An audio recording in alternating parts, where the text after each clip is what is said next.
Wizards of the Coast just announced that Marvel's Spider-Man, the full mainline standard legal Magic set coming this September, will be the first standard legal Magic set of all time that will not be releasing on digital platforms. That's Magic Arena and Magic Online. Instead, we're going to be getting what they're calling a Through the Omenpaths in-universe version of the set with unique artwork and flavor text and all of that stuff for Magic Arena and Magic Online. According to a post from Blake on the Magic the Gathering website today, Through the Omenpaths releases will be digital sets that are universes within versions of universes beyond sets that otherwise wouldn't be coming to digital Magic platforms. These digital cards will be mechanically identical to their universes beyond tabletop counterparts, but with unique creative treatments, different art, and different names. We will not be creating Through the Omenpaths sets mirroring every Universes Beyond set, only the ones that will not be coming to digital platforms. This lets our formats remain mechanically at parity with one another digitally, without having to create patchwork solutions here or there. We're also currently only planning to create Through the Omenpaths releases for full sets that are legal in all formats. One 2025 set, Magic the Gathering Marvel's Spider-Man, as well as future Marvel sets, will not be coming to digital Magic platforms. Instead, we will release our first Through the Omenpaths set on September 23rd. We'll have more information on that set as we get closer to the release date. I'll have a link in the description below if you want to check out the news straight from the source, but it's a pretty short post for what is a pretty huge deal. I'm not going to sugarcoat it, this sucks for players like me. I am a Magic Arena grinder. I probably play 100 times more Magic on Arena than I do in paper, and I'm also a huge Universes Beyond fan. I've been a fan since the Walking Dead Secret Lair. I know I'm probably going to get flamed for that, but it's true. I like getting flavorful, mechanical Magic the Gathering versions of different IPs and franchises that I love.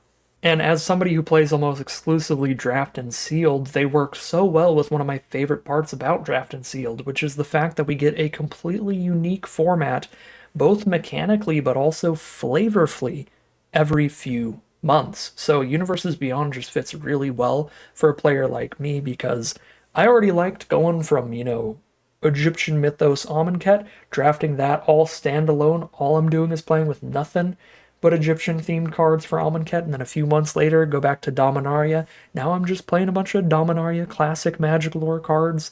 When the Lord of the Rings came out, it was one of my favorite draft formats of all time, because being able to draft a set with that incredible flavor and lore was really, really cool, and the mechanics that they designed for it, the top-down mechanics, worked quite well in draft, so I really, really did enjoy that set, and I'm super, super excited for the Final Fantasy Magic set as well. I think that's going to be a super, super fun draft and sealed format because, again, that's what's so cool to me about draft and sealed is getting these completely unique experiences and formats every few months instead of playing constructed where it kind of slowly changes over time. It's like the soup, you keep putting new things in and then some stuff's just been in the soup so long you don't taste it anymore. It's not like standard just rotating in and out very slowly. It's like, okay, I'm done with Tarkir. Now we get to play Final Fantasy for a while. Or before that, we got to do the Duskmourn lore into Foundations classic Magic lore into Aetherdrift crazy car driving stuff. Like, I love bouncing around between sets and lore like that when you get to play a self-contained format like Draft and Sealed. And now I'm just not going to get to do that with Spider-Man. I'll probably get to draft it once or twice. I mean, there might even be issues keeping it in stock like we've seen before to where I don't get to draft it in paper that much either. Instead, I get to draft an in-universe reskin of Spider-Man, which I don't fundamentally hate.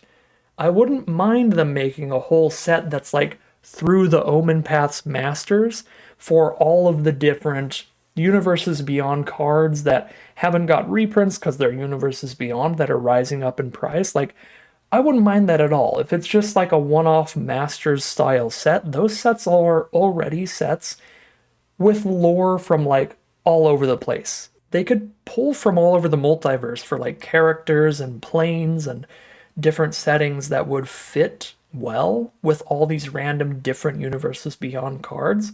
It's a much harder sell for me when they're going to reskin an entire top-down set. Like, this Spider-Man set, if it's anything like any other universes beyond set, and I highly doubt that it wouldn't be, because it would be insane for them to not try to get Spider-Man's flavor mechanically perfected, it's going to be a top-down set. And what that means is that almost every card in the set is going to be explicitly designed to have mechanics that fit the character just about as well as possible.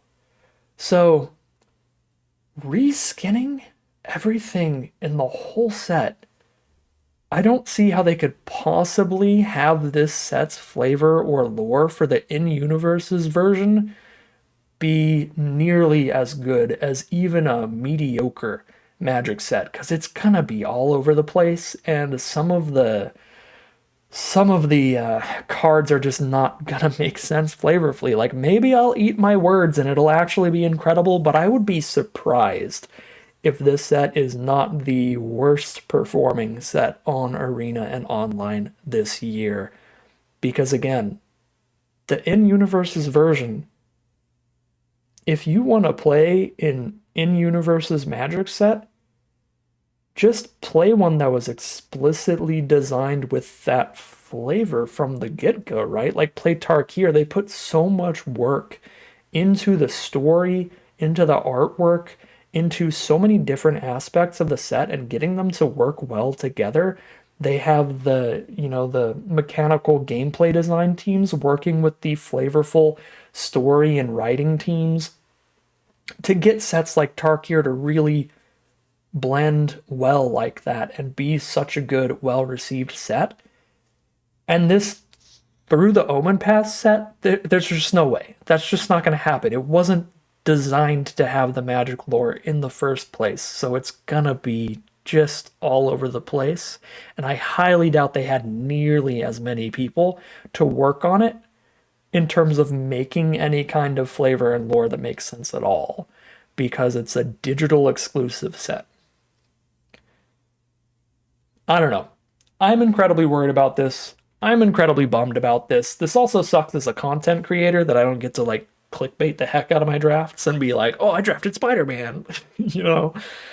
But as a player too, even if I never made a YouTube video in my whole life, I would be so bummed about this, because this decision, this announcement, is the difference between me being able to draft Spider-Man 100 times in my life and draft it like twice or 3 times in my whole life.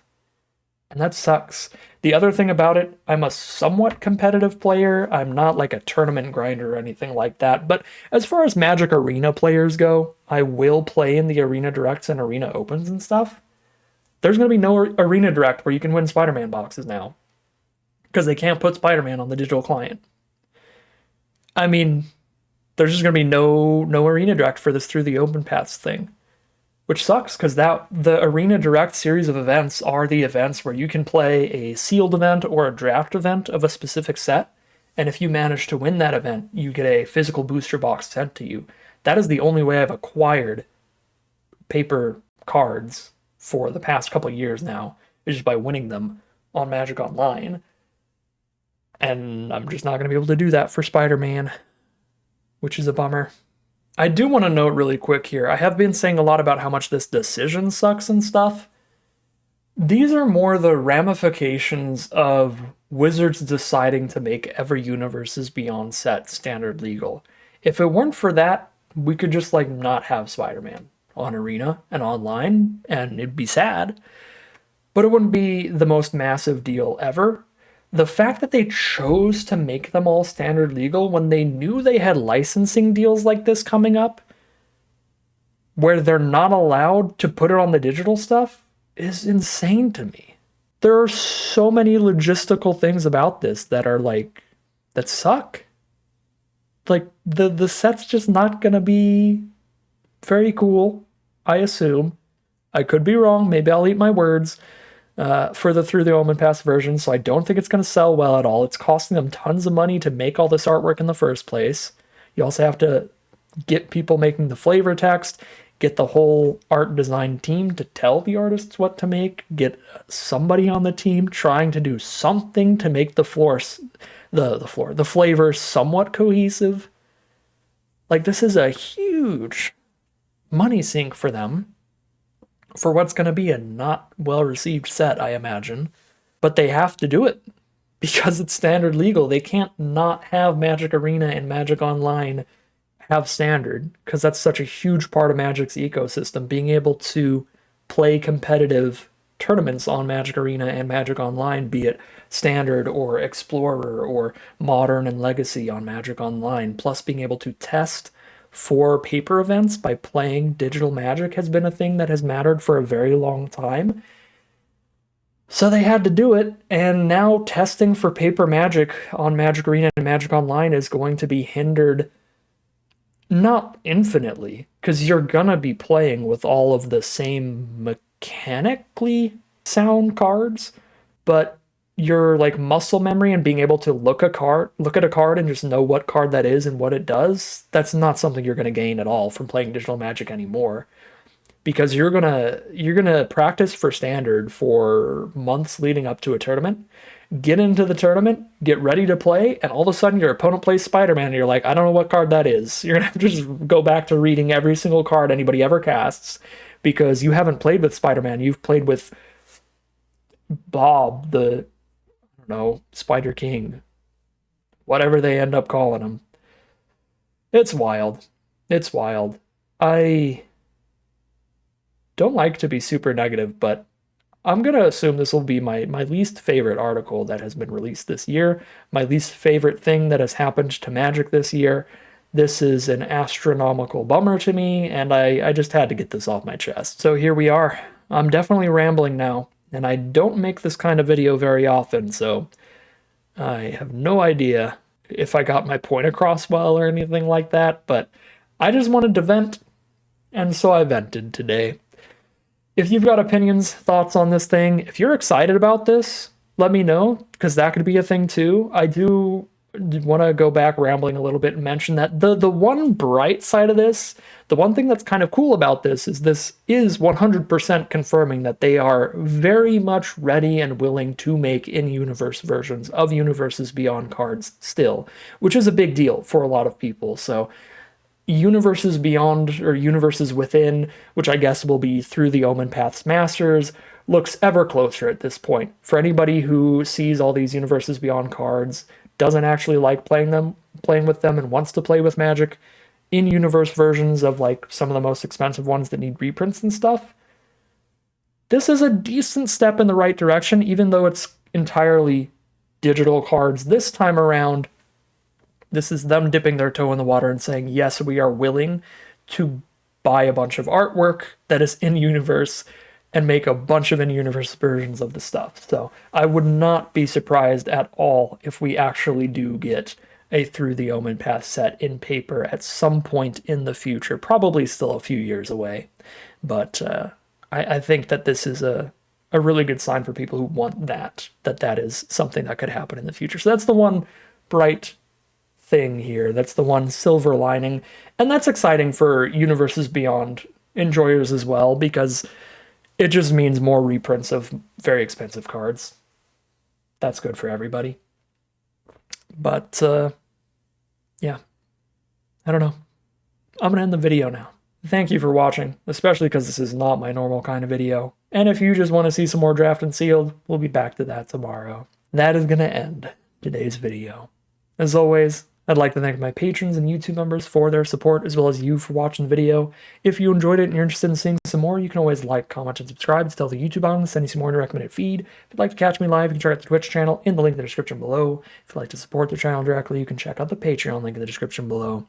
And other than that, as always, thank you very much for watching, and I'll see you again soon for some more Magic Arena.